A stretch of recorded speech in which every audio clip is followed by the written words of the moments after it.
Right. People are making use of what they have in the rooms and what they have around their house, because they can't go to a $3,000 a day studio. Right, correct. Yeah. So how has it been for you guys during COVID? So during quarantine, how has it been trying to make music? What's that been like? It's worked out quite well, I'd say. Yeah. Like, obviously, it's a disaster. You know what I mean? It's a very, very sad thing to happen. We all lost our jobs due to it. Oh, did you really? Oh, wow. Yeah, and then like a few of us work now in the NHS just doing cleanups and stuff. But like to create during this time is quite. I think initially for myself, I don't know about you guys, but it felt like it was very. You were forced to create, and more people were watching. Yeah, like, definitely. We just kind of took a step back and was like, well, we're not. If we're writing, we're writing. That's because we normally write, but we're not gonna feel forced to put stuff out. Pretty much how like we've been working over the last year. We're not forced to put stuff out, and we're not gonna allow ourselves to be pressured and feel failed if we don't put something out during the time. Luckily enough, there's a festival over here in Liverpool that we work closely with called Limp, and they set like quarantine challenges for artists who they work with.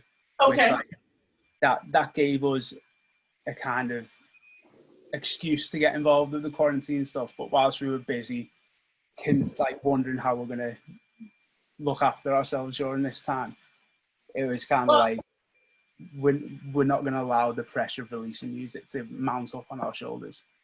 Well, I will say this: you guys are a lot better off than we are in the United States, because apparently we're crazy over here. Pardon. I said you guys are better off in England, in Liverpool, because apparently we're crazy in the United States. So we have issues, and that's very apparent. I think our both of our countries have messed up leaders at the moment, don't they? Oh my God! It's like we have an election coming up in November, and I was like, oh please, we have got to clean that situation up, because that's a nightmare. Yeah. that is a nightmare. Yeah, there you go. You finally chimed in. I see you agree with me. I know. Donald Trump is a hot mess. Nightmare. Oh yeah. Gee, like, doesn't begin to describe. I'm gonna be like this. I don't even use this word, but we hate him. I do. Yeah, no, he's not worthy of. He's not worthy of the space he takes up. This is just my opinion. Like, absolutely not worthy of the space he absorbs. Absolutely. And it's similar for our Prime Minister, Boris Trump. Boris Johnson. Really? I've done that side. It's because they're the same person, aren't they? Basically, what was it? He's been spouting stuff about like a song that has been took off because of issues with the British colony and space issues, and like he refuses to admit that there's an issue, and it's like just open your eyes. There's a generation looking at you for inspiration. Just open your eyes and your mind, and just allow some common sense. Yep.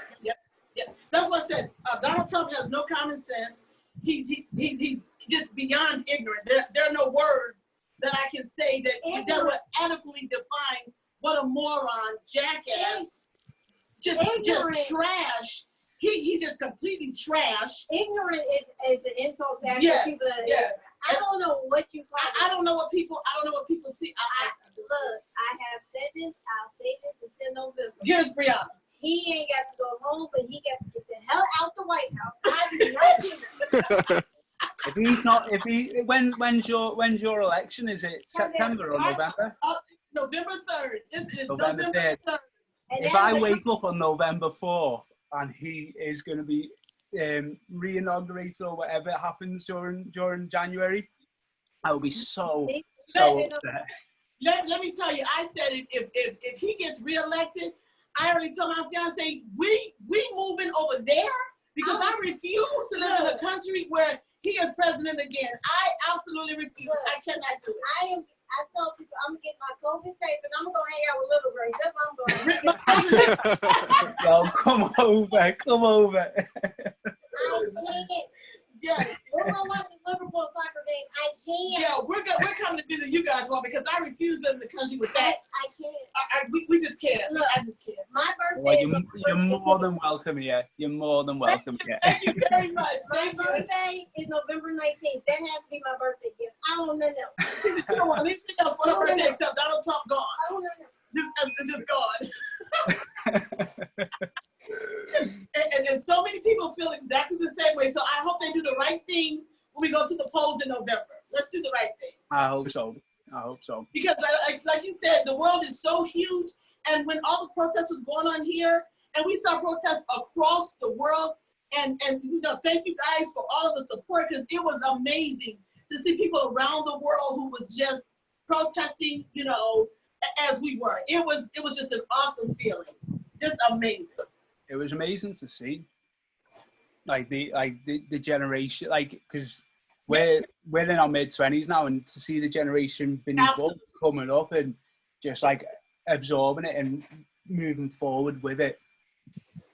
People like the Trumps and Johnsons of the world, they won't have a platform when the generation beneath myself and my generation are in that position of power. They won't have a platform. I'm confident. And they don't need one because they're so out of touch and out of date with what's going on. And Donald Trump said, you want to keep things status quo like the way it was. And his thing is make America great. That's his whole way of saying, let's keep it like it was. And we're like, hell no, are you crazy? Yeah, that's a retort. Yes, you're crazy. Yeah, so that's his whole thing. So yeah. We get frustrated talking about him all the time. So yes. Yeah, okay. So we don't want to spend any more time talking about them, but hopefully we'll do the right thing. Hopefully. He'll do the right thing. You know what I call him? What do you call him? Yeah. Oh no, we can't tell you what she calls him because he's kind of derogatory. we can't. We just call him the devil because that's what he is. Yes, that's what he is. So when everything opens back up, or how are things opening up? Will you guys go on tour? We had a few gigs booked for March and April. The end of March and April, we had gigs booked and they all got cancelled. So we're thinking that they're going to be rearranged, but we've not heard anything because venues over here are just not, by the sounds of it, they're not even planning on reopening anytime soon. And a lot of them have already shut down and went into administration, which is bad to see because a lot of them are independent venues and support a lot of the music that we go to watch. But yeah, I don't think there will be much scope for performance unless it's at least maybe next year, maybe in 2021, maybe by the end of 2021. But from what we're kind of seeing with the likes of now over here, we've had only really big artists doing things that are quite groundbreaking and quite the first socially distanced gig. Okay, yeah. So but it's the artists who are at their peak right now, and there's not really a way for new music to come through in that stage. It's all really major label invested, and it's quite unless you're part of that system and unless you're already in that system, then it's quite difficult to get in. The way I think they'll do it is the labels and the tour arrangers will just create a new system to reinvent, to introduce new artists. So it won't be how they used to do it, whereas you do a few gigs, you get noticed by someone, and then you get put on a label. It'll be longer, and it'll be a lot of this kind of thing online, and it'll be like the independent radio shows like yourself who keep that kind of new music focus, and then the majors will see that there's like a market for that. You know what I mean? Have you guys ever thought about, because so many like independent artists that I've been speaking to, they do like these online concerts. Yeah. And so like you guys ever thought about doing that and you know? We go on. We have discussed the streaming thing before. Yeah, we have discussed doing a few different things like that. And that was like at the very start of the lockdown.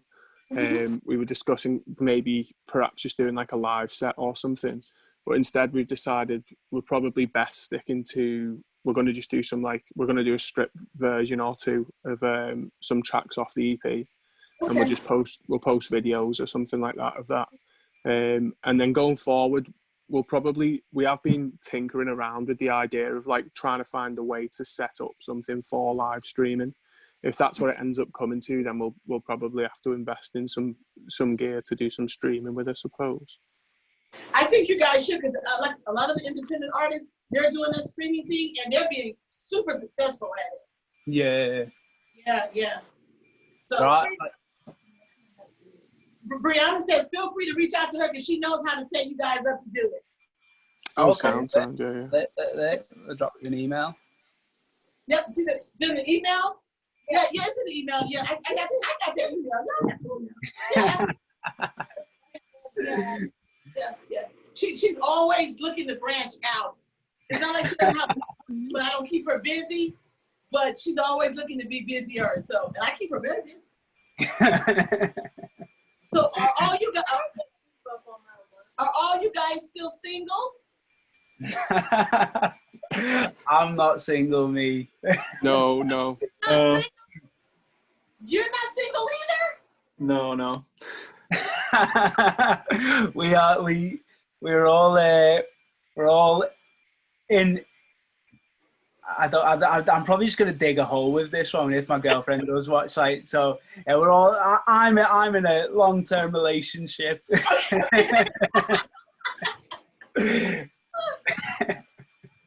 So any, are you married? No marriage, just in a date. Oh no. Oh no! Right. Now you're gonna get in trouble because you said, "Oh no." Oh no. Now you're gonna get in trouble. So where do you see you guys? Let me ask this question: who are some of your musical influences? One of my main music influences is probably John Bellion, who he writes he wrote actually quite a bit of stuff for Adam Levine and Maroon 5 and Jason Derulo and people like that. But he's started doing like a solo project now. Okay. He's probably musical influences. Okay. Yeah, why have you been so quiet this afternoon? I can't butt in. Everyone's talking. You've just been so quiet. Like, I feel like I'm ignoring him, and you've just been so quiet. You know, you just have to jump in there. I'm trying to. I'm just getting warm.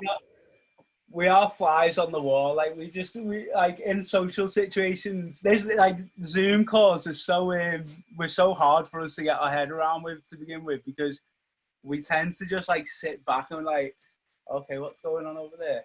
Okay, cool. We know that. So this is like just you in front of a screen. You have to find a whole new persona, don't you? You know what I mean? Let me tell you, I didn't know what to expect when I was going to interview you guys, but you guys have been absolutely fantastic. Just laid back, relaxed. I love that because I want you to feel that way when you talk to me. Just be yourself, and that has been fantastic this afternoon. 100%. You guys, I love Deuce music. I love Rob Sanders. Rob is the guy. He's the guy. And he connected me to you guys, so I appreciate you guys very much. Okay, no. Amazing, yeah. Thank you. Yeah, you guys are very welcome. And they making me wrap up, so they're doing this to me right now. Okay. Yeah. They're going, okay. And I got it. You know. Yeah,